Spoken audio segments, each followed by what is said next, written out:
न में जायो लला मेरो। ऐसी घड़ी में बेटा जन्मो नार संग नहीं आयो लला मेरो, कैसी घड़ी में जाओ। देखो परमात्मा जानता था कि जब मैया के पास कोई है ही ना तो नार काटेगा कौन। क्या अरे वरुण देवता धरे सातिया, धरत सातिया और इंद्र नाचिवे आयो लला मेरो। ऐसी घड़ी न में जायो लला मेरो। आए वरुण देवता धरे सातिया, धरत सातिया इंद्र नाचिवे आयो लला मेरो। ऐसी घड़ी न में जायो लला मेरो। वरुण देवता धरे सातिया और इंद्र नाचवे आयो लला मेरो, कैसी घड़ी में जायो। देखो उतने तो बाजे बज रहे हैं और इतने का बजो है। अरे कोई बजाई न होए थाली को, अरे थाली को और काउनी मेला बजायो लला मेरो। ऐसी घड़ी न में जायो लला मेरो। अरे कोई बजाई रहो रे थालिया पाया रे थालिया को, काउनी मेला बजायो लला मेरो। ऐसी घड़ी न में जायो लला मेरो। ध्यान रखना, महाराज को पता चल गई थी लेकिन मन तो खूब करो कि बाबू देखे हमें, हिम्मत नहीं पड़ी। नाम रखे गए, बड़ी रानी के जो पुत्र जन्मा उसी का नाम रखा गया ध्रुव, और छोटी रानी के जो पुत्र जन्मा उसी का नाम रखा गया उत्तम। धीरे धीरे धीरे धीरे पालन होता रहा। 5 साल के, 5 वर्ष के, तो एक दिन उत्तानपाद महाराज छोटी रानी के बेटा को गोद में लिए बैठे थे और बड़ी रानी का बेटा निकल के सामने खड़ा हुआ, सामने खड़ा हुआ। ध्यान रखना, राजा को मन तो बहुत करो कि बाबू गोद में ले लूं, पर डर तो बालम को। लेकिन जीवन में ध्यान रखना, अच्छे अच्छे धुरंधर और कितने भी बड़े महारथी हों, वो जब जब हारते हैं तो अपने खून के सामने हार जाते हैं। खून के सामने अच्छे अच्छे हार जाते हैं। तो जैसी बेटा की तरफ प्यार उमड़ा है बाप का, हुआ क्या? देखो राजकुमार, अरे क्या हर से अपार करो नहीं लालो। गुरुदेव और अयोध्यापति महाराज ने हाथ को दे दो ढालो। अरे हाथ को झालो, हाथ का झालो मारी दो झालो। और अयोध्यापति महाराज ने हाथ को दे दो झालो। बेटा इधर आओ, ध्रुव इधर आना। तो धीरे धीरे जो गए पिता के सामने, क्या और धूल में शनि लौका तो पकड़ के हाथ लला पुचकारो। और नेक करी नहीं दे बड़े गोद में सुतरे ठारो।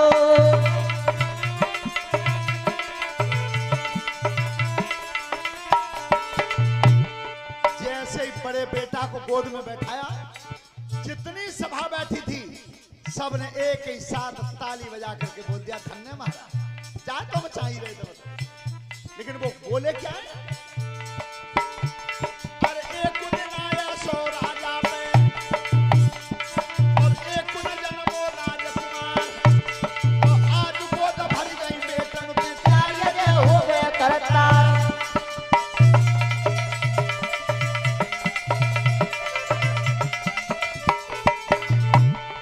अरे ये खुदा से सामने आयो है जनी राजा शीश झुकायो है।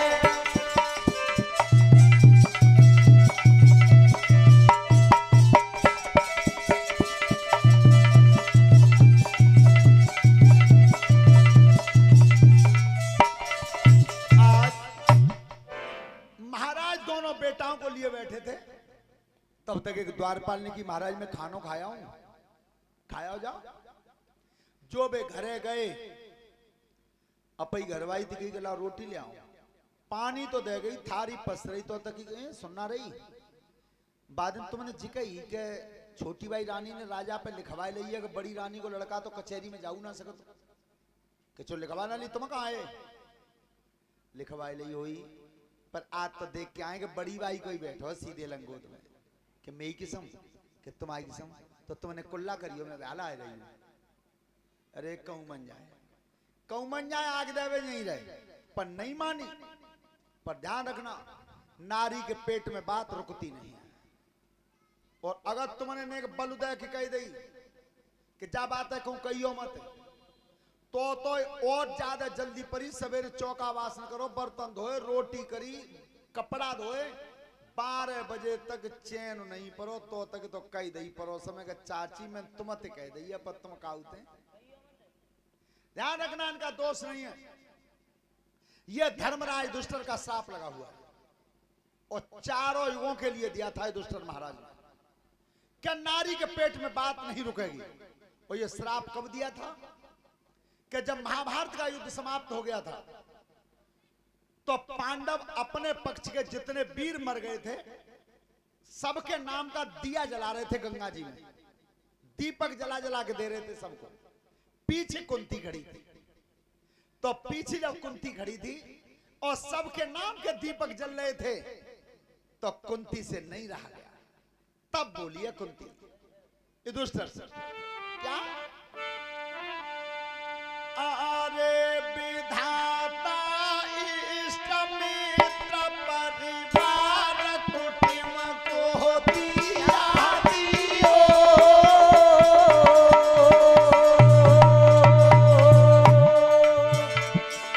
अरे विधाता इष्ट मित्र परिवार कुटुंब को दिया दियो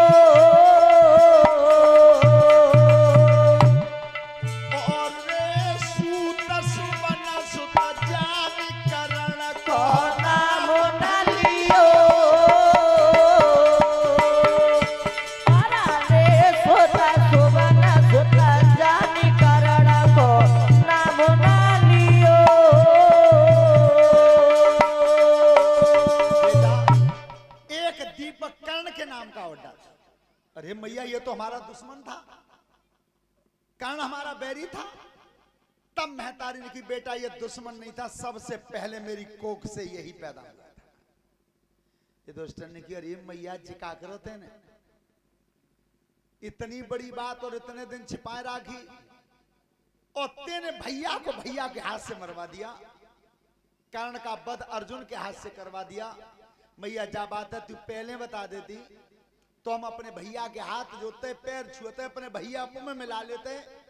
राजगद्दी पर मैं नहीं बैठता राजगद्दी पर मेरा बड़ा भैया कर्ण बैठता। पत्ते ने मैया बहुत बुरा कर दिया। आज से मैं सांप लगा रहा हूं चारों लोगों को कि नारी के पेट में बात नहीं सोता बंद हो। जैसे ही ने कही रानी से और रानी गई सो राजा के गोद में से ध्रुव को उतार का लगटा चला लगट जा गद्दी पर तेरा अधिकार नहीं है इस गद्दी पर अधिकार है तो मेरे बेटा उत्तम का है।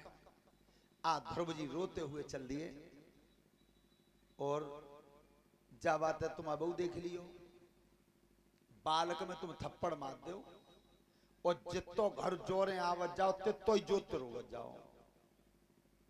तो जो महतारी ने आवाज पहचानी एकदम निकल के गोदी में ले तब की बेटा ध्रुव तुम्हें मालूम नहीं बेटा हम पे समय गलत है तुम काऊ को कुछ काम बिगाड़ के आयो तब काऊ ने तुम्हें मारो है। तो वो 5 साल का बेटा कोई कपड़ा नहीं था कोई आभूषण नहीं था। तो महतारी पूछ रही है बेटा किन्ने मारे हो तो क्या जवाब दिया है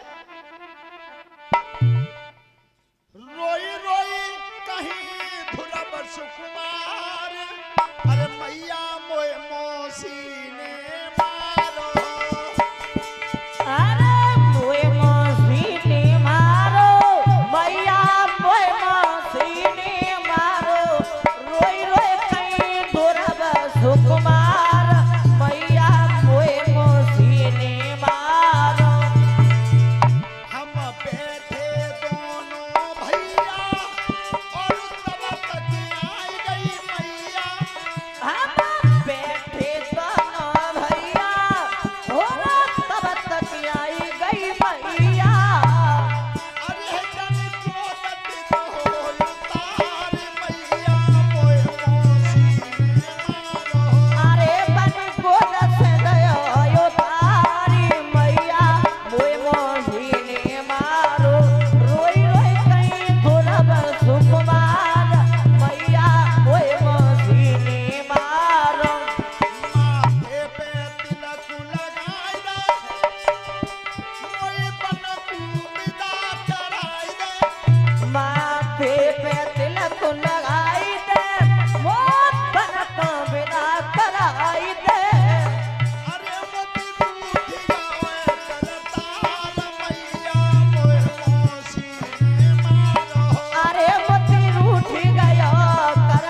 किन्ने मारो है बेटा। एक बात को तू जानता नहीं कि महतारी बेटा में थप्पड़ मारे तो वो चोट लगत ना है। देखो जीवन में याद रखना, एक वही थप्पड़ ऐसा है जो मां मारती है, जो आवाज बेटा के गाल पर करती है और चोट महतारी के छाती में लगती है।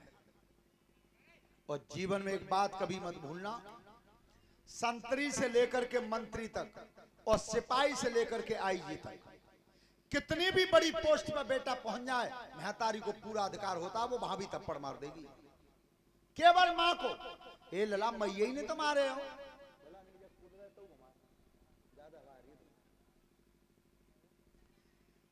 बेटा महतारी नहीं तुम्हारे हो, बेटा मैया की मार की चोट बेटा के लगतना। देखो कितना बढ़िया उपदेश किया, पर आज उल्टा हो गया।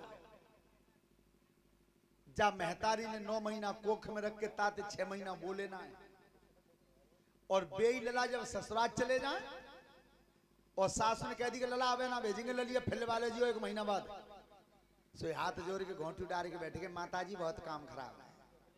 माताजी कह दई हाथ जोड़ ले घोंटू टेक दे, और जाने 9 महीना कोख में रख के ताते 6 महीना बोले ना है। फिर क्या कह रहे बोपारन घाटों पर वो है, घाटे के तो कर्म तुमने स्वयं करें।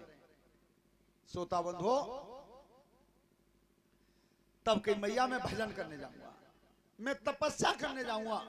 आज 5 साल का बेटा भजन के लिए कह रहा है, तपस्या के लिए। और भजन की परीक्षा जी कोई उम्र नहीं होती।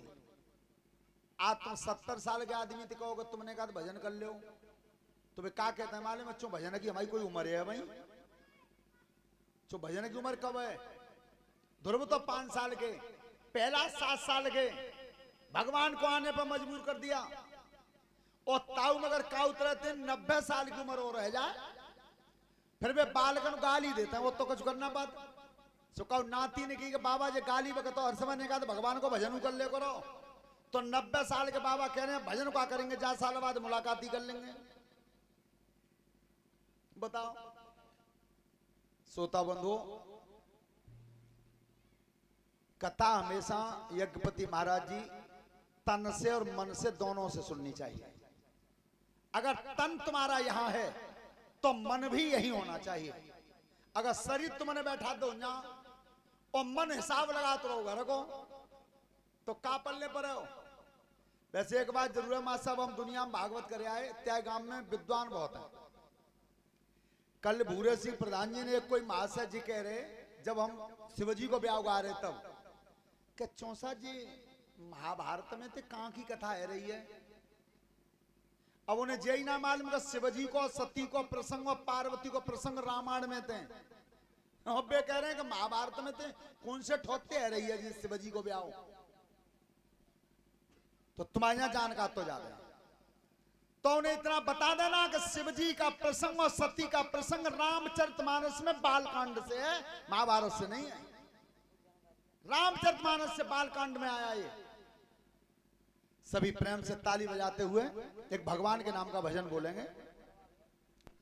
तो यज्ञपति तुम तो नाचो जानता हो, ये परीक्षा तो ना सीख पाऊंगा, आज देख लो तुम। चलो हेलो